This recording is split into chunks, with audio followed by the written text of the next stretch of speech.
Good afternoon students.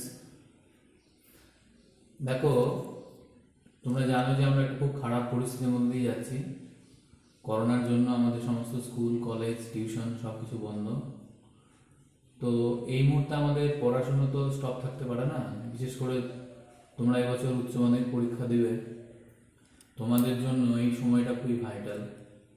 সেই জন্য আমি একটা অনলাইন ভিডিও তৈরি করছি, যাতে তোমাদের কিছুটা হলেও বাড়িতে বসে এটা থেকে তোমরা নিজের পড়াশোনাটা চালিয়ে যেতে পারো। ঠিক আছে? তো দেখো, ক্লাস 12-এর ফিজিক্সের প্রথমেই শুরুতেই আছে ইলেকট্রোস্ট্যাটিক্স বা স্থির তড়িতের ঘটনাবলী। তো স্থির তড়িতের প্রাথমিক ঘটনাবলী এই চ্যাপ্টারটা তোমরা বাড়িতে পড়ে নিতে পারবে, কারণ চ্যাপ্টারে কিছু নেই। কোশ্চেন সাধারণত ওই চ্যাপ্টার থেকে আসে না, আসলেও খুবই একটা কোশ্চেন আসে, একটা এমসিকিউ হয়তো দিতে পারে। তো আমরা সেকেন্ড যে চ্যাপ্টার সেখান থেকে শুরু করব, মানে হচ্ছে তড়িৎ ক্ষেত্র এবং তড়িৎ বিভব। তো প্রথমে আমি একটা ইলেকট্রোস্ট্যাটিক্স সেটা সম্পর্কে প্রাথমিক ধারণা দিয়ে দিই, তারপর আমরা আগাবো। দেখো, ইলেকট্রোস্ট্যাটিক্স বা স্থির তড়িৎ মানে হচ্ছে, আমরা জানি যে কোনো একটা বস্তুকে যদি আমরা আহিত করি, তাহলে সেই বস্তুটাকে আমাকে কিছু পরিমাণ আধান দিতে হয়। এবার এই যে আধানটা বা ওই আহিত বস্তুটা, সেইটা যদি স্থির অবস্থায় থাকে, মানে আধান যদি স্থির অবস্থায় থাকে এবং ওই স্থির আধানের জন্য চারিদিকে কি পরিবর্তন বা কি প্রভাব পড়ে সেটা নিয়ে আলোচনা করা হয় পদার্থবিজ্ঞানের যে শাখাতে, সেটা হচ্ছে স্থির তড়িৎ বা ইলেকট্রোস্ট্যাটিক্স। তো ইলেকট্রোস্ট্যাটিক্সের শুরুতেই আমাদের যেটা জানতে হবে সেটা হচ্ছে কুলম্বের সূত্র। তো আমরা দেখো অলরেডি ক্লাস 10-এ জেনে এসেছি যে দুটো সমধর্মী আধান পরস্পরকে বিকর্ষণ করে এবং বিষমধর্মী আধান পরস্পরকে আকর্ষণ করে। অর্থাৎ আমরা একটা ধনাত্মক আর একটা ধনাত্মক, মানে দুটো যদি ধনাত্মক আধান নেই, তাহলে দেখবো তাদের মধ্যে বিকর্ষণ বল ক্রিয়া করছে। একটা ধনাত্মক এবং একটা ঋণাত্মক আধান নিলে তাদের মধ্যে আকর্ষণ বল ক্রিয়া করবে। দুটো যদি ঋণাত্মক আধান হয়, তাহলে তাদের মধ্যে বিকর্ষণ বল কাজ করবে।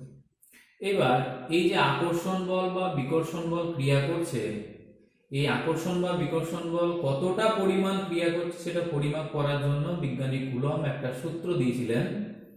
সেই সূত্রটাকে আমরা কুলম্বের সূত্র নামে জানি। তাহলে আমরা এবার প্রথমে কুলম্বের সূত্র এটা দিয়ে শুরু করি। তো কুলম্বের সূত্র প্রয়োগ করার ক্ষেত্রে কিন্তু একটা শর্ত আছে। সেই শর্তটা হচ্ছে যে আমরা বস্তুগুলো বলবো, আহিত বস্তুর কথা বলবো, অবশ্যই সেই আহিত বস্তুগুলো বিন্দু আধান হতে হবে। বিন্দু আধান মানে কি?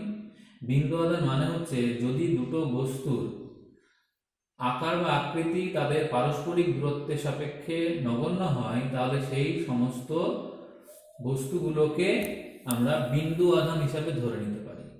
তো এবার আমরা কুলম্বের সূত্রটা, স্টেটমেন্টটা দিয়ে শুরু করি। কুলম্বের সূত্র।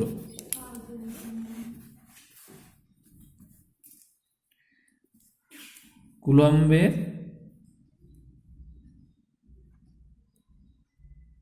সূত্র।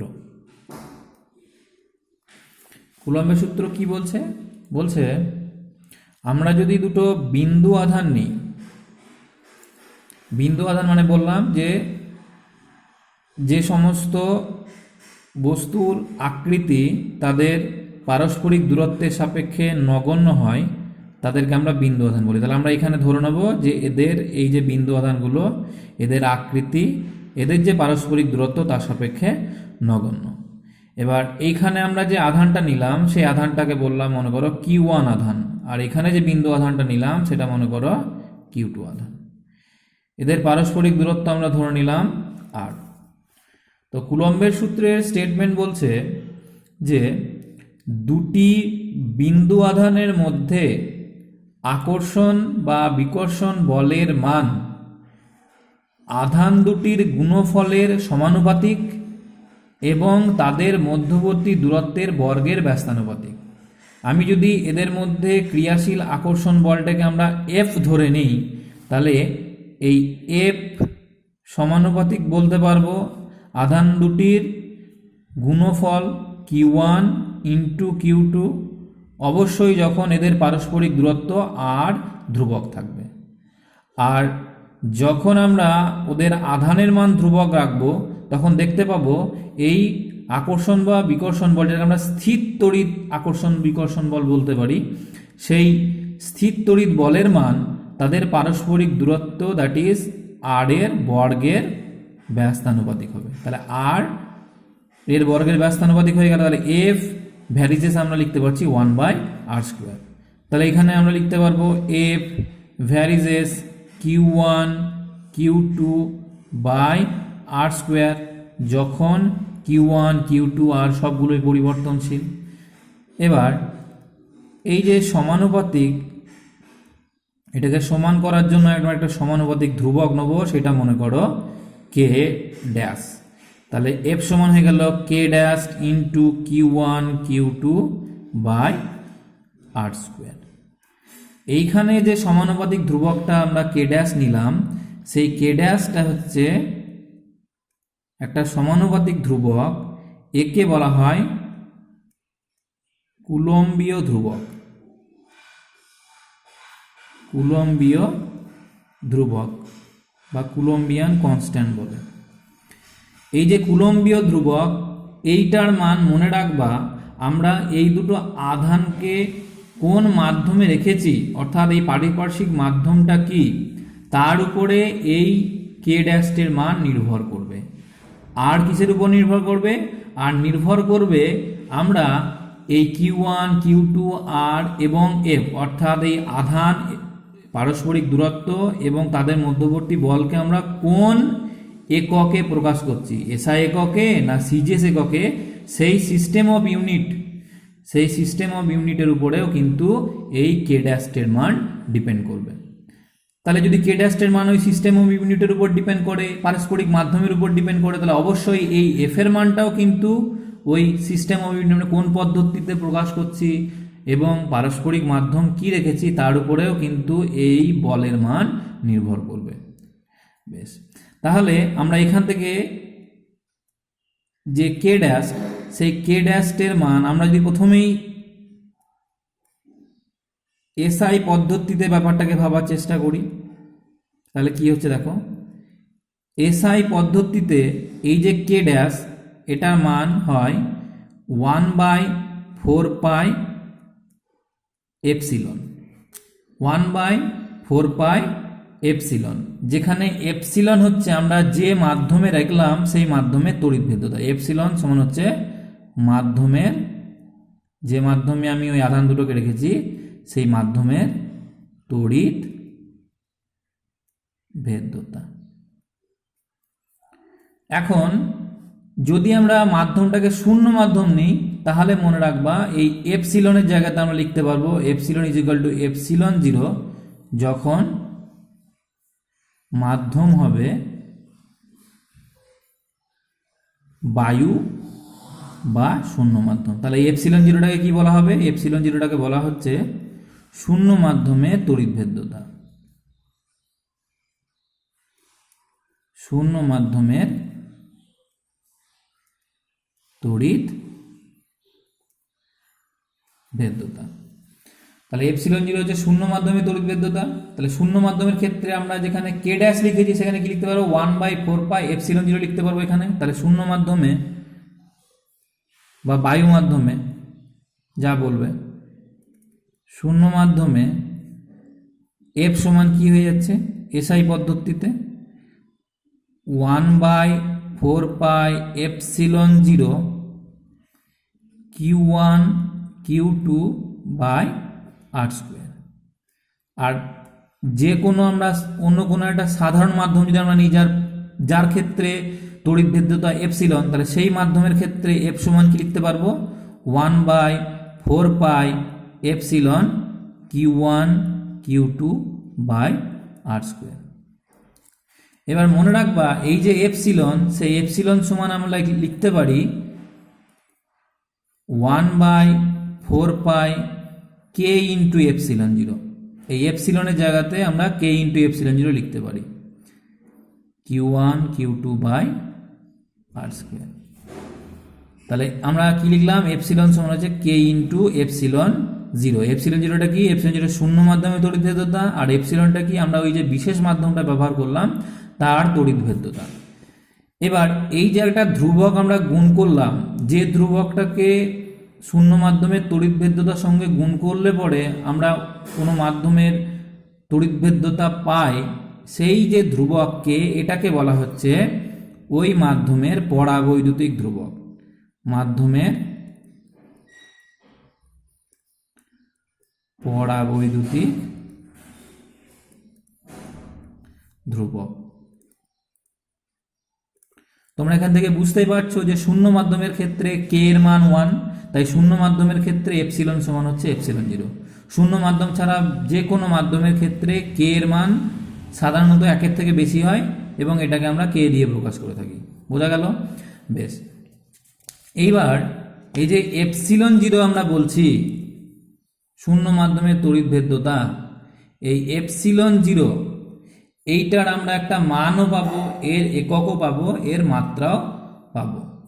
তাহলে আমরা প্রথমে এই এপসিলন জিরোর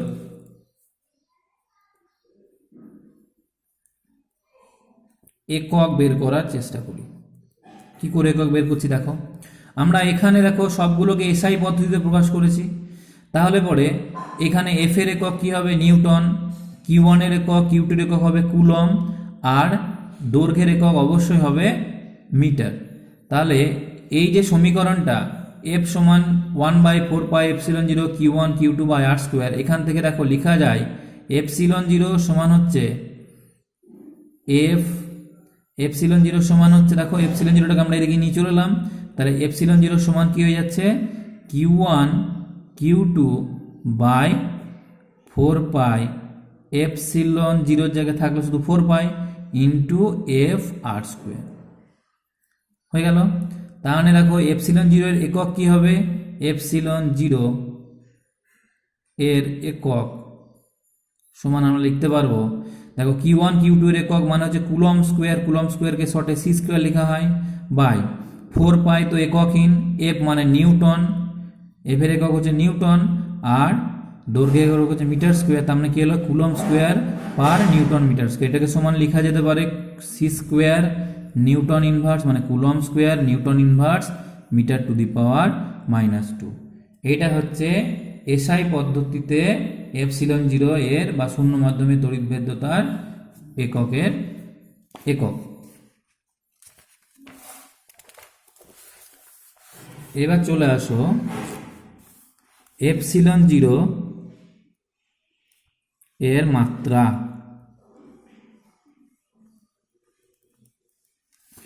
এপসিলন জিরো এর মাত্রা বের করার জন্য কি করছি দেখো, ওই যে সমীকরণটা সেটা আবার পুনরায় আমরা লিখি, কি ছিল? এপসিলন জিরো এর মাত্রা সমান আমরা লিখতে পারবো কিউ ওয়ান কিউ টু এর মাত্রা, that is Q one Q two এর মাত্রা বাই 4 পাই তো মাত্রাহীন, তাহলে আমরা এটা না লিখলেও হবে, তবু আমরা লিখে দিতেও পারি 4 pi into F R square. বেশ, তাহলে কিউ ওয়ান কিউ টু মানে হচ্ছে আধানের স্কোয়ারের মাত্রা, তাহলে আধানের মাত্রা হচ্ছে আইটি, তাহলে উপরে কে হয়ে গেল? I square T square. আধানের মাত্রা আমরা জানি আইটি, আই হচ্ছে প্রবাহ মাত্রার মাত্রা আর টি হচ্ছে সময়ের মাত্রা, তাহলে আইটি হচ্ছে তোমার আধানের মাত্রা। এখানে দেখো আধানের গুণফল আছে, তাহলে আধানের স্কোয়ারের মাত্রা হবে, সেখানে লিখতে পাচ্ছি আই স্কোয়ার টি স্কোয়ার। আর নিচে কি হবে? 4 পাইতে কোনো মাত্রা নেই, তাহলে এটা হয়ে যাবে এফ এর মাত্রা, that is M L T to the power -2, এটা হচ্ছে ফোর্সের মাত্রা বা বলের মাত্রা, আর আর স্কোয়ার মানে হচ্ছে এল স্কোয়ার। তাহলে এটা কি হয়ে গেল? দেখো এমটা উপরে উঠে গেলে এম ইনভার্স, দেখো এখানে এল কিউ আছে, এল স্কোয়ার আর এল কিউটা উপরে উঠে গেলে এল টু দি পাওয়ার -3। বেশ, এখানে টি এর কি আছে? মাত্রা টি টু দি পাওয়ার -2, উপরে উঠলে কি হবে? টি to the power +2, T to the power +2 উপরে আর একটা আছে, তাহলে উপরে গেল টি টু দি পাওয়ার 4, আর এখানে কি আছে? I square. তাহলে এইটা গেল এপসিলন জিরো বা শূন্য মাধ্যমে তড়িৎভেদ্যতার মাত্রা। ঠিক আছে, এইবার আমরা এই শূন্য মাধ্যমে তড়িৎভেদ্যতার মাত্রা যখন বের করব, এই যে এপসিলন জিরো বলছি, এই এপসিলন জিরোর একটা মানও আছে, সেই মানটা মনে রাখবা 8.85 ইন্টু 10⁻⁻12। ঠিক আছে, এপসিলন জিরো। তাহলে এটা কি এসআই পদ্ধতি, তাহলে এর এককটা কি যা সেটা লিখবো আমরা। একক ছিল কি দেখো, C square newton inverse metre to the power -2। তাহলে সেটা লিখি, সি স্কোয়ার মানে coulomb square newton inverse metre to the power -2। এটা হচ্ছে এপসিলন জিরো বা শূন্য মাধ্যমের তড়িৎভেদ্যতার মান। বোঝা গেল? এবার এই যে আমরা মানগুলো বের করলাম কি না, তো এসআই পদ্ধতিতে। এখানে আমরা যে কুলম্বিয়ান কনস্ট্যান্ট কে প্রাইম, সেই কে প্রাইমের মানটা বা কে ড্যাশের মানটা এসআই পদ্ধতিতে দেখলাম বায়ু মাধ্যমের ক্ষেত্রে হয় 1/4πε0, আর বায়ু মাধ্যম ছাড়া অন্য যে কোনো মাধ্যমের ক্ষেত্রে হয় 1/4πkε0। ঠিক আছে, তাহলে এইটা যদি আমরা সিজিএস পদ্ধতিতে বলি, তাহলে সিজিএস পদ্ধতির মান কত হচ্ছে দেখো, সিজিএস পদ্ধতিতে।